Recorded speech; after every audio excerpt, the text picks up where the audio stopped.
Hello and welcome to the Neurodivergence and Mental Health podcast.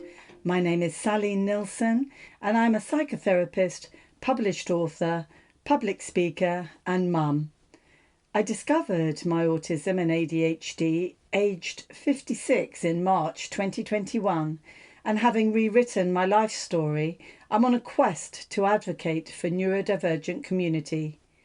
I hope you enjoy listening to my incredible guests sharing their experiences of autism, ADHD, dyslexia, dyspraxia, dyscalculia, Tourette's and OCD. We talk about growing up, education, work and personal stories, and how mental health has played its part in shaping lives. Our conversations cover spectrums, traits, challenges, acceptance and successes. So sit back, relax and find out what it means to feel, think and be different in a neurotypical world. So hello and welcome to the Neurodivergence and Mental Health podcast. And I'm Sally. And today I'm very, very happy to meet with Taheel Javed.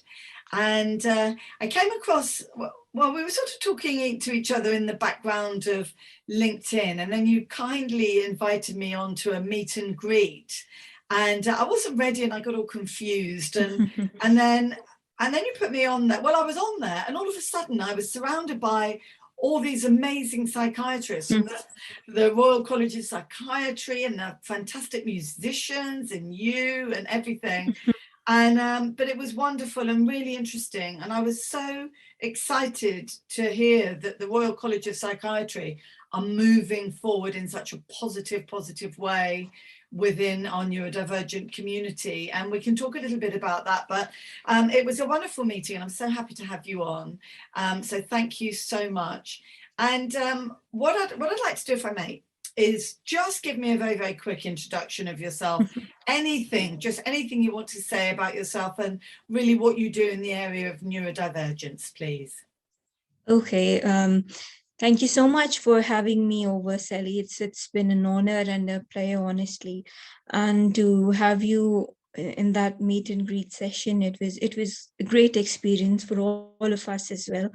And I was genuinely happy that everything I said in the meeting about when I thanked everybody, that I genuinely meant that. But coming to the introduction, you know, the only introduction I've ever wanted, or in my ideal world, I would like to introduce myself as human, or insan in Urdu or Arabic. And that's the pen name I used when I started a digital journal. But I know the professional aspect demands a professional introduction. So in that term, I'm been a specialty doctor in psychiatry. I am also the CEO of the Society for Tourette's, Autism and Neurodiversity. I've been a member of various local, regional, and national groups and organizations, committees that talk about neurodivergence. And I think in terms of what I do about how I advocate about neurodivergence, I think, to put it briefly, I think I would say that I try to do everything and anything in my capacity to reach out to people, to tell them, and to basically try to create, or at least play part in creating a more accepting and a more tolerant world, not just in terms of neurodivergence, but in terms of accepting all the differences. I think that's my... Yes, and that's a great introduction. And when you say all the differences, are you sort of encompassing, you know, like neurodiversity? So it's not just autism, ADHD, Tourette's and everything else. Are you talking about people who have learning difficulties, perhaps mental health as well? What do you mean with everything? I think, Sally, when we talk about an organization or an institute, we have a certain limitations in form of the agenda or the goals. So STAN, if you're talking just about the organization in itself, it stands for the Society for Tourette's, Autism and Neurodiversity. So I've had to sort of limit the work in that region or in that perspective. So we work for autistic individuals, basically anything that falls under the umbrella of neurodivergence. But I was just trying to highlight the thought behind STAN and the ideology that, this at face, it is very much about neurodivergence, and that's what we are prioritizing. But in my heart, I want to see a world where everybody can just accept other people for who they are and allow themselves to be their self comfortably, as long as they're not being disruptive or disrespectful or causing any harm to themselves or other individuals. Yes. So And I think that's... And I understand that, and the more I learn as I go through my own journey, I hope there's a time when there aren't any terms. I mean, I think the labels are really important, and I like compartmentalizing things so I can understand. And as a psychotherapist, I see patterns and I'm visual. But I hope in the future that we don't even have words like autism or ADHD or Tourette's, because the world will just understand that, as you said at the beginning, we are all human and we're all different in different ways, and that, people can, support each other. But so thank you very much for that. And of course, I'd like to ask you, as I ask all my desks. No, I don't ask my desks, I ask my guests this. I wouldn't have noticed the difference either way. I know, but I bet my listeners will, and I don't care, because I trip over my words quite a lot. That's just part of me. What is your neurodivergence, and do you have any co-occurring conditions, Taheel? Well, I'm autistic. I have ADHD and I have dyspraxia as well, all formally diagnosed, if that's important. But for me, I don't believe it's, we can get, like you mentioned before, labels help in getting help, but that doesn't mean that they should be mandatory for people to get help. Yes, because that way we're missing out on so many people who need help. Oh, I completely agree. I mean, my mum passed away last year in July, and actually only 6 months before her death did we know that she was where I got my neurodivergence from. So we had that conversation when she was 85 years old, and I just imagine all the millions of people that have come before me. And I didn't have a clue until I was 56. So it is important. And I think self-diagnosis, even the word diagnosis, is pathologized. It's awareness, isn't it? It's just an acceptance. So you'd said to me that you were formally diagnosed, and I felt the need to have a formal diagnosis for my autism because I wanted it for status in a way and for my professional, but my ADHD, I just did my own research, and I know that I'm a combined ADHD. I don't actually I don't want meds, and I don't need people to, muck around in my head. I know what I am. What was it like for you? What was that journey like for you for assessment and diagnosis? And then I want to talk about post-diagnosis, because that's so important. Yeah, I think, I've been... There isn't a single word or an emotion that I can associate to the journey, that it was good, it was bad, it was difficult, or it was, I don't think I can put it into words, to be honest, because there was so much to it. Yeah. But if you're asking in terms of just the diagnosis itself and the assessment process, I've been very lucky in terms of that, because I would not have had an idea at all. I would not even have considered the remote possibility. It was, and that's, unfortunately, that's most of the doctors today, because, and it's nobody's fault, or, it's not that we're not making effort to learn, or we're lacking knowledge. It's just that we forget that at the end of the day, we're all humans, and humans forget science. What humans remember are the stories. And so in terms of science, we have to be limited. We have to restrict our knowledge so that we can pick up things.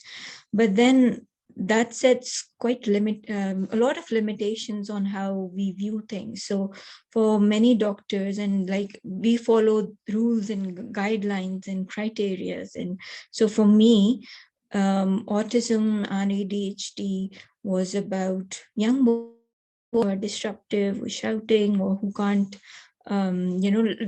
basically whatever you see in stereotypical movies, or stereotypical portrayal of autism and ADHD. That was my opinion. I knew the statistics, I knew the criterion, but what I did not know was the true meaning of difficulty in social communication, difficulty in social interactions, and what those terms meant in their truest sense. Because we often tend to confuse social difficulty or social communication with the ability to verbalize, or with the ability to socialize, whereas they're totally different things. So I am very verbal. I can express and speak volumes. Sometimes I've had to be stopped, Yes. But it doesn't mean that I can communicate effectively, because even after writing paragraphs and trying my best and thinking that I've completely and eloquently conveyed my message, I was missing on the basics. So in terms of, if I talk about my journey, I think everything was set into motion sort of when I came into the UK. It was a big change for me in a lot of ways. How old were you, Taheel, when you came over? Well, I was 26. Oh, okay. So you're well into adulthood. Yeah. Carry on. Yes. Yeah. Yes. So after that, it was just that a lot of things had been going on in the year before as well.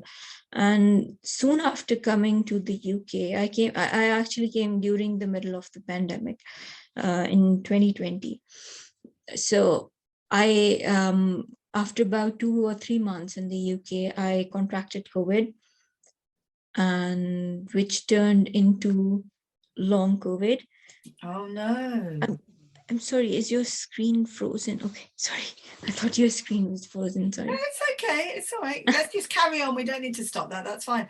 So you had COVID, and oh, you poor thing. You come over here, and as soon as you get over here, and can I ask you, how bad did you get it? Because in 2020, people were getting COVID really badly, and being hospitalized. And then what was your illness and then long COVID like for you? Well, it was not great, to be honest. It was bad, because one thing was that the actual symptoms and the shock of it. Second thing was that I am an asthmatic as well, so I believe that also had to play a part in it. And I think the most important thing was that I was not able to tell my family. I live on my own, and my family is back in Pakistan. So I could not really tell them about what was going on because and you were on your own over here, Taheel? Yes. Oh gosh. Oh, how hard. It was hard at that time because it was in my head, it would be like, setting them on fire and locking them in a room if I would have told them at that time. Yes. Because before coming here, I was working in a COVID unit in Pakistan as well, and two of my colleagues had passed away who were younger than me. So my family were very scared as well. So obviously, but when I think the difficult part started after I had apparently recovered, like after the 2 weeks isolation time. When I got back to work, when I tried to work, I wasn't able to do it. I wasn't able to walk maybe even 10 or 15 steps. I was so tired. I was having random symptoms, totally random, unrelated symptoms, and I could not work anymore. So it was a big shock for me in terms that my work has been my passion, and my work has been also sort of an outlet. So I was not working in psychiatric before. Actually, I was working in critical care, surgery, medicine combined. So did that scare you even more? Because there's something about being a doctor when you get ill that you've got too much information, you know too much about it, you know how your lungs are working, you know that you're asthmatic, you know all these things. How did it affect you mentally? I think I was in denial, to be honest. I was in denial. Were you just trying to be really brave because you're on your own, away from your parents, and you had to get through it on your own?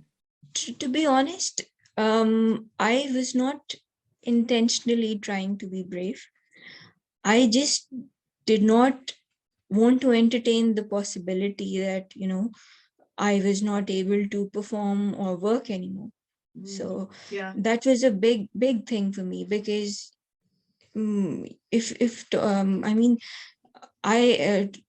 was on my own. I had to pay the bills and everything. That the financial aspect of it was also there, because the sick pay is, if you take a month off, it's funny, the month I took off later, it was around £300, which is almost funny for a month.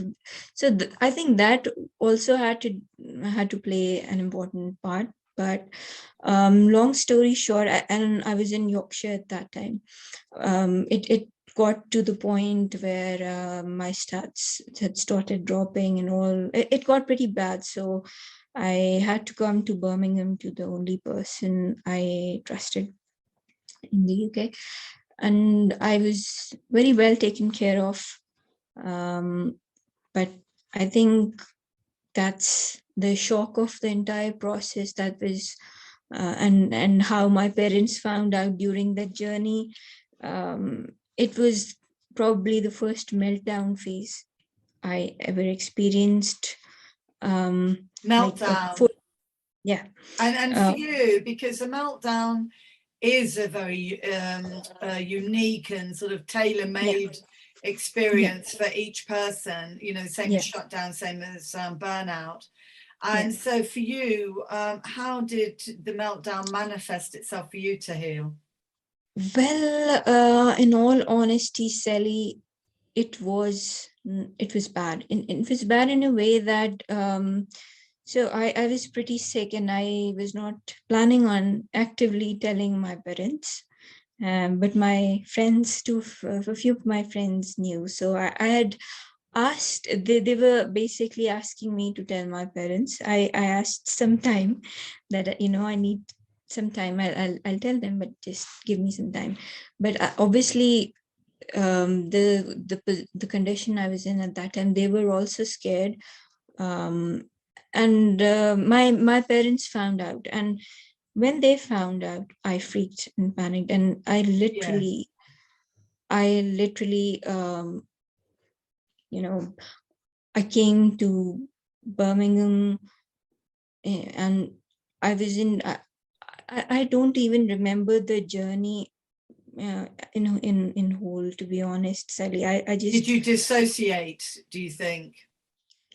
Probably, because I did not know where I was going. Like, I knew the address because it was written, so I just focused on that.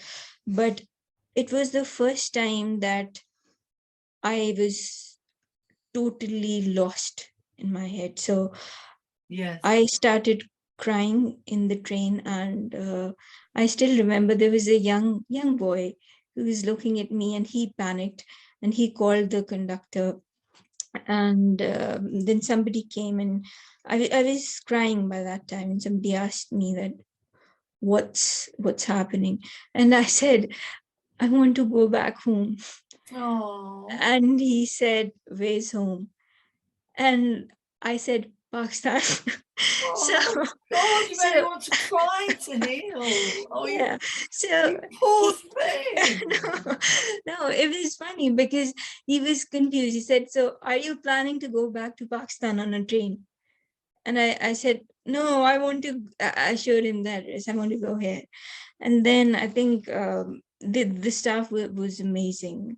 I think I believe it was cross country, that they were amazing. So they basically, transported me, escorted me from station to station. There were about 3 changes. I had gotten off at 2 wrong stops, but they made sure that I got to the station I was supposed to get off at. And so, yeah, but after I came to Birmingham, the person I came to was absolutely brilliant with how, I was cared for. And so that, yeah, I was able to, pass through that phase. But after that, I sort of, from meltdown I went into a shutdown mode. Yes. Again, I think it's a very individualized experience, and I believe we need to talk more about it, because again, shutdown for me, if you would have told me at that time that you are in a shutdown phase, I would have denied it. Because in my head at that time, shutdown would have meant that, a person totally hiding somewhere, or just, shutting down. But shutting in reality, away. Yeah, shutting away. So what did you do in your shutdown? So in my shutdown, it was more like my body was physically shutting down. Yeah. So I was having all physical symptoms. And then for the first time in my life, I believe, I had totally left my phone. So I was from a person who basically used to have panic, separation anxiety if I was away from my phone. From that person, I went to somebody who did not even want to look at the phone. So I was not talking to anybody, like not my parents, not my friends, nobody at all. Yeah. And I felt in a safe space. There was a very limited number of people I was interacting with who were physically there, just 2 or 3. And in that safe space, I was functioning okay. I mean, I was playing card games, I was watching TV, I was talking, I was doing everything. But a part of me had totally shut down. A part that, basically what I would call the adult part. And that, again, though, that, it doesn't that, I mean, I'm talking to somebody who's a doctor of the mind as well. But, that seems like dissociation as well. I had a couple of people on the podcast who, one lady spent 10 years in that sort of state. And it's like your body, it's almost like something like Blade Runner or something like that. You're almost like a robot, like an altered state. You're being human, you're doing human things, you're playing cards, you're eating food, you're waking and sleeping, but you're not there. Yeah. I was in me. put it that way. I was in many ways, and it was the first time probably I'd started experiencing social anxiety as well, to a level that I was absolutely, it got worse to the point that I was absolutely terrified of going out on my own. And having gone through what you went through on the train, though, having gone through the COVID and everything else, and that train journey, and coming over from Pakistan not that long ago, I mean, it's hardly surprising. I mean, I can't, there's not one thing that I can put my hand on that, okay, this is the reason. It was a mixture of things. I think I was, I tried to go back to work 2 or 3 times, but I had to come back from work, like taking sick leave, because I just couldn't. Yeah. And I was just freezing, and which is very scary for me. And I was having these weird physical symptoms that are very hard to explain or to even, now everything has started to make a little more sense. But at that time, it was very confusing for me, and it would have been for the doctors as well. But I think everything combined put me into that social, that triggered social anxiety. Can I ask you, Taheel, I just want to make sure that, you don't need to worry about this, but I'm just keeping an eye on the time, looking at the questions and make sure that we get anything. But I don't want to move on until I ask you the really important question. From when that happened to now, when did you feel as though you sort of came back into your body and that you were able to live a healthy life and feel like yourself again more? I think that's a very subjective question. Yes. So basically, during that phase, after a lot of things, and it was actually, interestingly, a psychologist I met by chance who pointed it out that I might have ADHD. Initially, I dismissed it, but long story short, I was diagnosed with ADHD first. And during the assessment, it was pointed out that I might have autism. I did not pursue it actively at that time, but later on I did. And it wasn't, so in my head, I was thinking that I've processed it. It was a lot of processing to do. Yes. But I think it wasn't until after many months later that I actually, came back to myself. Maybe I haven't really come back to myself, or maybe this was me all along.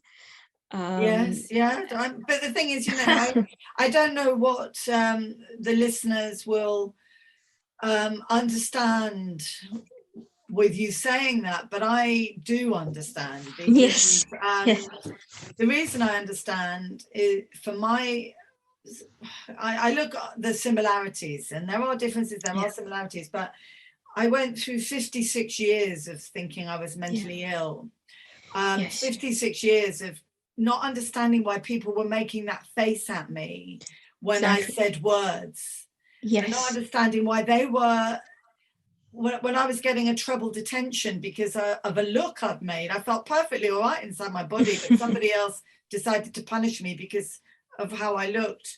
And then after having children and feeling like I'm in a bubble and just the world is careering on and no idea.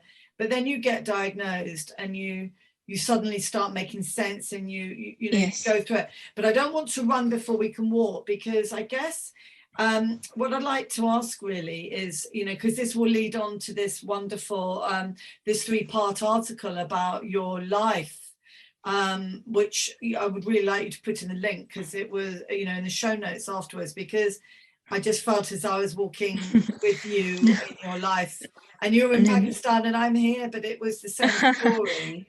But I would love to ask you, what was it like for you growing up in your family, and how was school for you? And just tell me about family life and about education for you, Taheel. in all honesty, apparently by all standards, pretty regular. But if you dig into details, it was different. Had I been asked before about my school life, before the diagnosis or before I got to know myself, I would have told you that those were absolutely good years, and I was very happy. And now, and I was, but the thing is, that's because I could not tell that what was happening was bullying. So, God, I know what you mean. I know what you mean. You think that it's normal, but when you look back in hindsight and you think, oh my God, that shouldn't have been happening, Let alone normal. I had these, I don't know where those thoughts and ideas came from, but, when people asked me for lunch or took I remember once somebody took my lunch, and, after that, I actually started offering my lunch to everybody. Yes. Because in my head, sharing food was a sign of endearment. Yes. So while I was giving away my food and being hungry, in my head, it was like I was making friends and I was being loved and liked and accepted. So that was in retrospect now, yes, but I think I was a very timid, not timid. I was what parents would call a star child. A what? So a star child. So I was very child. Yeah, I was very complacent. I did not demand for anything. I would listen and follow instructions. I would, I was not a troublemaker at all. I did well in studies, but now I've learned that all my life I thought that, why didn't my peers like me, and teachers and parents of my best friend like me, and I only had one or two friends. Why did others hate me? Now I know why.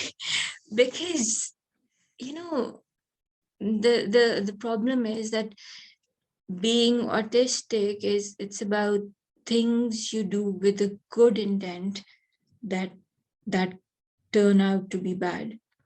Can I just say at that point, because with my ADHD brain, if I don't say it, I'll forget it.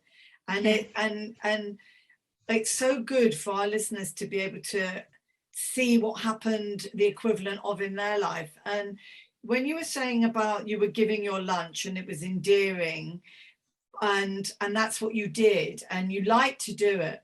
What I did is I played the fool. I was a mimic. I was an actress. Could tell funny stories, make silly faces, jump around and do all these things.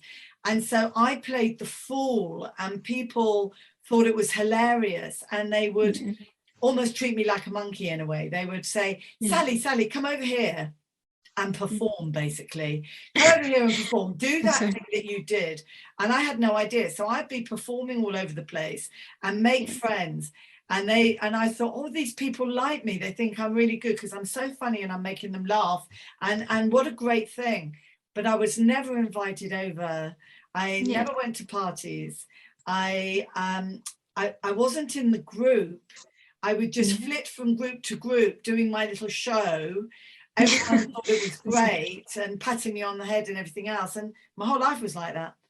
And so I know what you mean. Did that carry on?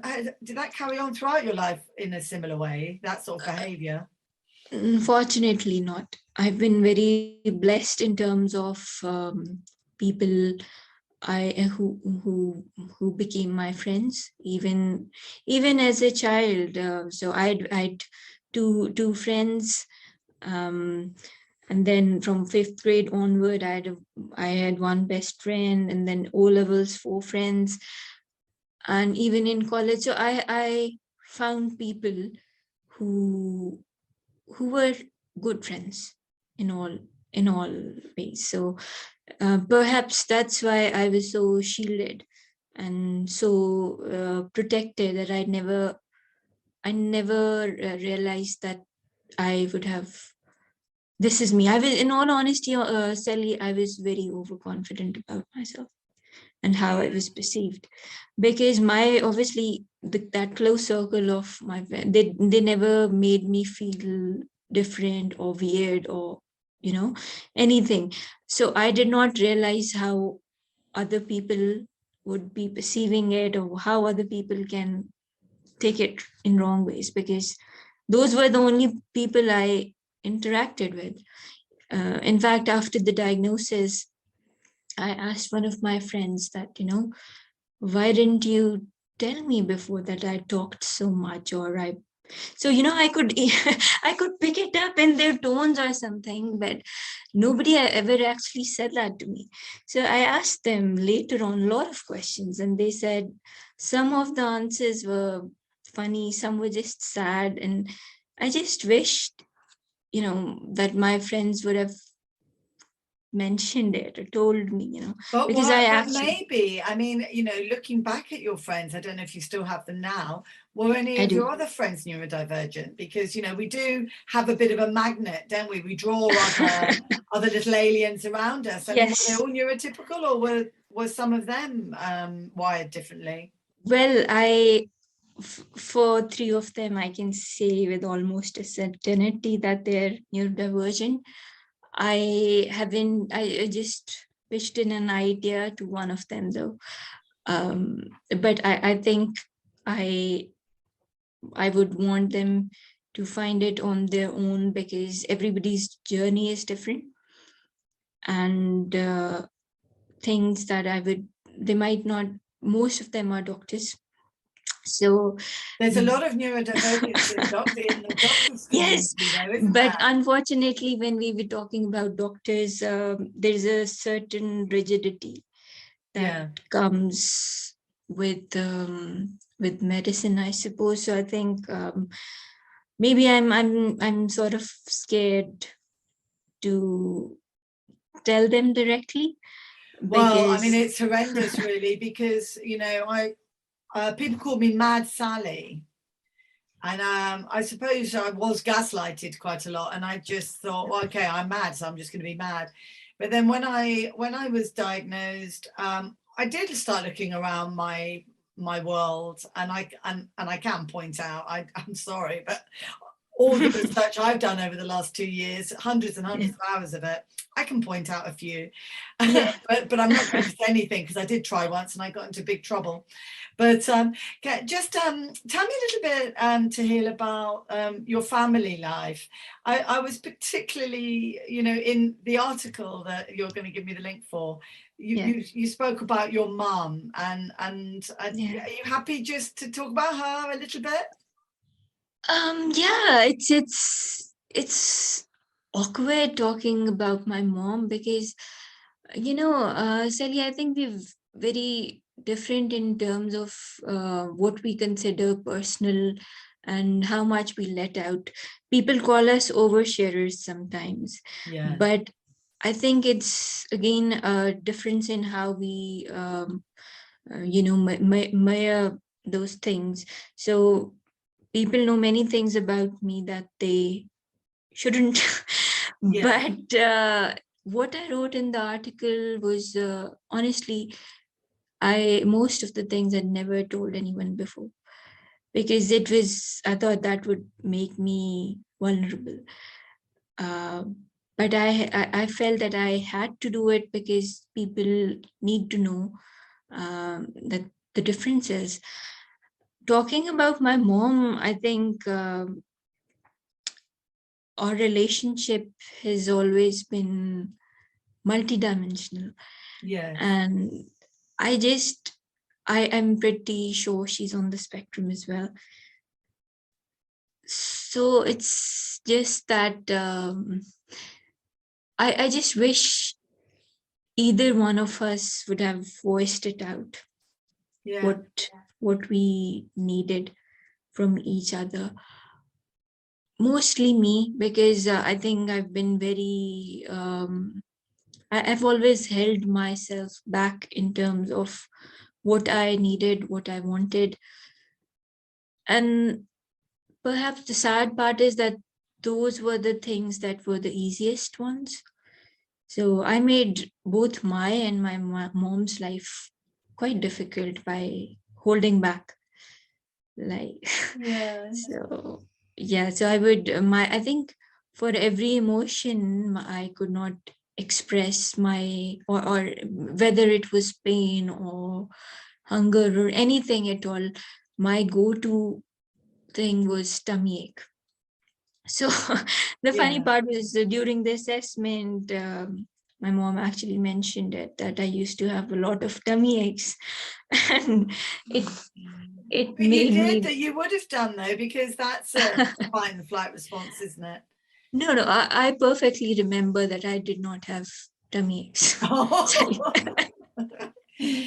But it is so sad, and you go into more detail, and of course we just don't have the time to do it all. But it's in the article. But when I read the article, I felt quite sad. I did have a tear because my mum's not here anymore, and I'm not going to go around with guilt, but it's just some sadness. My mum used to touch me very softly on my arm or on my hair or somewhere on me. She used to touch me very softly. And I could not bear it. I could not bear that feeling. It was like there were ants crawling on me, and I hated it. It made me want to vomit. It made me want to hit and scream, and I just couldn't bear it. And it made me really angry, and almost like I hated my mum. Why did she have to touch me like that? But my dad would give me a great big bear hug and really hold on to me and cuddle me and be like that. I wish I'd known that that was to do with autism. I wish I'd known that it was that. And then I could have handled it better, because I never let my mum get anywhere near me because I couldn't bear her touching me. And that was a sensory thing. And actually it affected so much about our relationship. And it was only the last 2 years together that I let her cuddle me, and I didn't mind if she did it. And then the last year I didn't mind either. But all those years, things could have been different. It's a bit sad, isn't it, looking back? Yeah, I'm so sorry to hear about your mom, Sally, and I totally get that. I totally understand that, because I think it's difficult to explain, because on one hand, it's like you mentioned, there are certain sensory needs, but on other hand, I think we're very specific in terms of how we want people to show affection. And I think it's categorized in our heads, like I mentioned in the article. So my head and my hair have always been off limits for everybody. Basically, that was just for my grandma. In terms of my mom, I think my mom, she used to touch my hand or nose or something, and I think I was rude. Even now, I'm very rude whenever she tries to do that, because it just bothers me, and I think I don't really know how to. And just hearing you made me realize that I've never really been been close to that my mom physically, in a way. Like I love hugs and I love cuddles, but when it comes to my mom, it's just I just am very, very specific. I know. Oh my God, I know. I'm sorry I keep saying, oh my God, for all our religious people like that.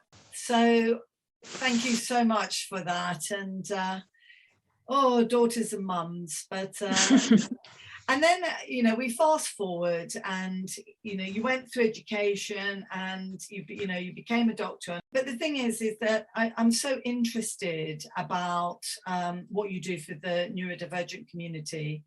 And you were telling me about STAND, the Society of Tourette's, Autism and Neurodivergence or Neurodiversity. Yeah. And it's so needed, and there's some really, really good people who are involved, and you do need some of the big guns to sort of get things going. But tell me, what do you want? What do you want STAND to do? How can people find out about it, and how can STAND benefit people with a different neurotype? Okay, there are three questions you asked, which are equally important, and I'm very passionate to answer all of them. So bear with me if I get distracted. But the first question you asked was what is STAN and how. I think I briefly hit on how it started. Well, you know, Sally, the world of neurodivergence is evolving so rapidly that from last year to this year, we're learning as we're growing. So when STAN was registered as a CIC, as a charity, at that time the concept of neurodiversity, we were not very or I should say I was not very accustomed to the language.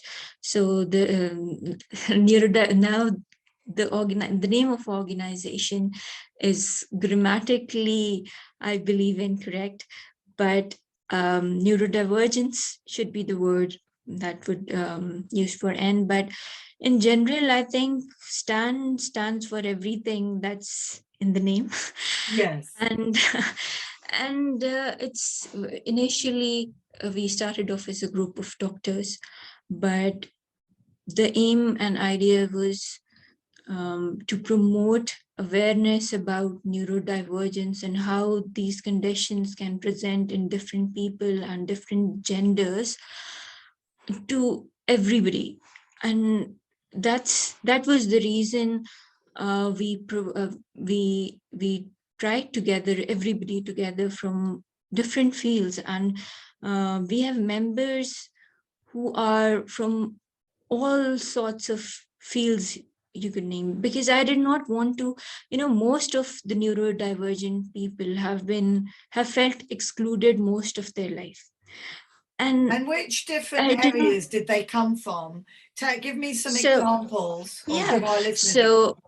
So amongst our members, we have therapists, we have psychologists, we have painters, artists, people from the IT, we have policymakers, we even have journalists and some officials. We have professors and plumbers. Excellent. And everybody, basically everybody. And you know, that's some I've been asked many times to keep it inclusive, but exclusive. Yes. To doctors, or to a certain group. And I get the idea, but for me, I believe that most of the neurodivergent people have been excluded all their life. So creating a society that would exclude certain people and include certain people would kill the point of it. But we are a paradox, aren't we? But it goes back to what you were saying, especially when you're autistic and ADHD. But it goes back to what you were saying. I can't remember what you're saying now. Yeah. But about doctors being, you know, they're kind of in denial. They're stiff. They're, you know, they know that they're neurodivergent, but they don't want anybody else to know about it. You know, exactly. That's got to change, isn't it, within the medical profession? Because they're the people that we want to help us. It's both sad, and it puts me in a lot of uncomfortable situations, Ellie, because, you know, majority of the members are junior doctors, and mostly from you know, who brown or black, or who are from ethnic minorities, basically. Yeah. And you know, and then or people who are very, you could say, as high guns or high ranking, Yes. if that was it. So most of them are very scared to come out, or they're in hiding. Yes, yeah. Let's put it that way. So whenever I've had to talk about members, and they're scared to the point that they wouldn't even comment or display any associations publicly, and I totally respect their privacy and their choice. But it gets funny for me sometimes, because when I have to say, okay, we have this many members, and then people ask me, okay, where are they? And Yes. it's like, okay, what do I show them? That's the conversation we have are funny, because But isn't it funny though, because within the psychotherapeutic coaching, counseling, psychotherapy, and play therapy and music therapy, it's not like that. I mean, as soon as I discovered I was autistic and ADHD, I came out immediately. I changed all my website and I started seeing neurodivergent clients. But the thing is, we still are beholden to our membership bodies. We can still get struck off. We still have that, but we don't have that hierarchy in the same way. And we're so desperate to help people that really, I do hope it changes. And what is the future for Stand? What do you want to see Stand doing? So in terms of, if you would like me to talk about what we've done so far, and what we're planning. So so far we've been able to gather together a team of people who are working on multiple projects at the same time. So we have different, let's say, departments. So one is the Department of Education or Training. So we are in process of collaborating with different societies and different individuals to create a workshop or a training element. I hope I'm not giving away too much, but it is something like what basic life support, but for autistic individuals. We're starting with autism, and eventually we'll move towards all of the conditions. So when I say basic life support, it doesn't mean in literal terms, but can get literal sometimes. But the idea is like, if you've attended the basic life support course, so people from university students or college students to doctors and consultants, it's everybody can attend that. I'm everybody there. Hand up, please. Hand up. Yes. Everybody can attend that, and everybody can take something away from it, and something that that can give people basic skills to communicate with and to understand how a neurodivergent or an autistic mind works, and to be able to support. There's not enough out there, because I'm doing it at the moment, Taheel. I am on the computer. I'm trying to find training courses.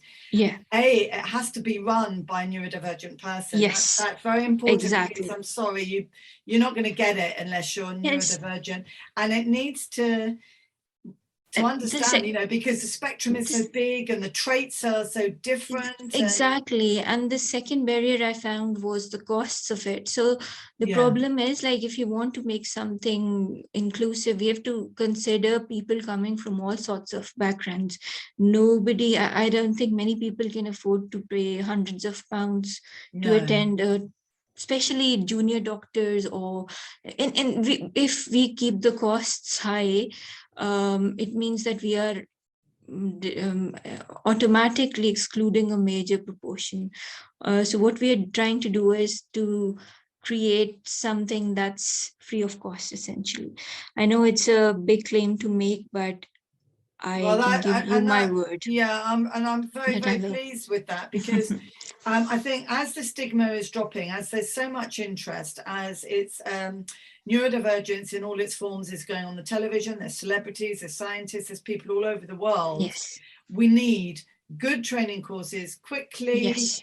With, you know, but they're good quality, that aren't too long. I don't want to be a PhD or a doctor. I just want some good stuff. Now I'm looking at the time, and there is a whole area that I want to talk to you about. Yes.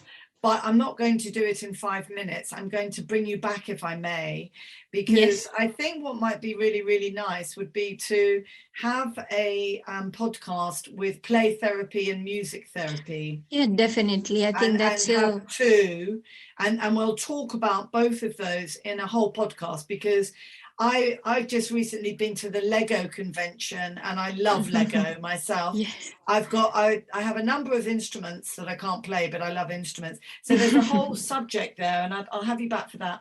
But what I would love to do, please, is I'd very much like to ask you the question that I ask all my guests. It is a big question, but I would very much like it, if it's at all possible, to make it about 5 minutes, please.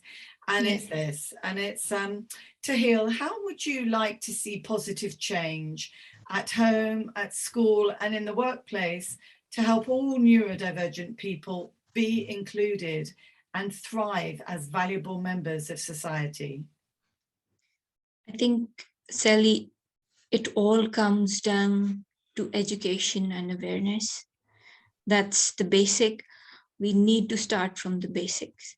Yeah. And I think what I'm particularly keen on targeting is the media, because like I said in the beginning, it's not the science, but the stories that people remember.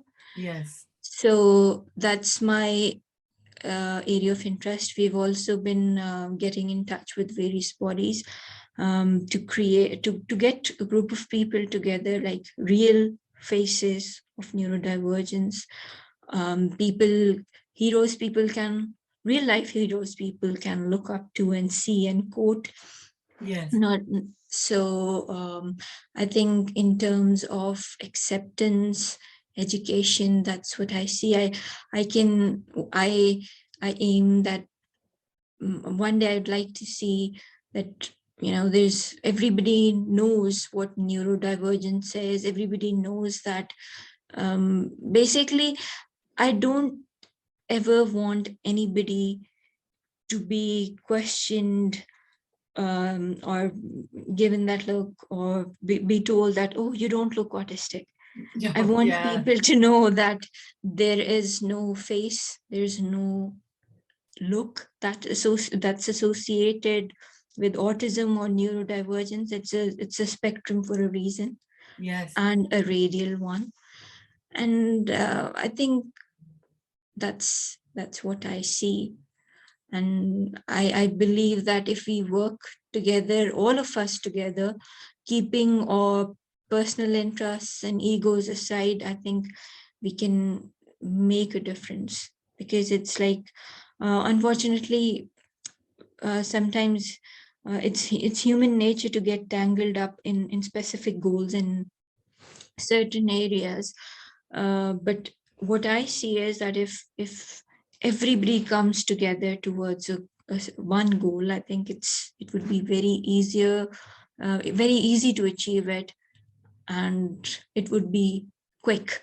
I know people are doing amazing work in terms of research, and yes, we're looking into it as well. But I'm also aware that it would take a certain number of years for for the scientific community to be more accepting of the changes, for DSM and ICD to change their criteria, which would be the aim eventually, or to change the language first of all, because it's still referred as autism spectrum disorder, whereas we know that we like to call it autism spectrum condition.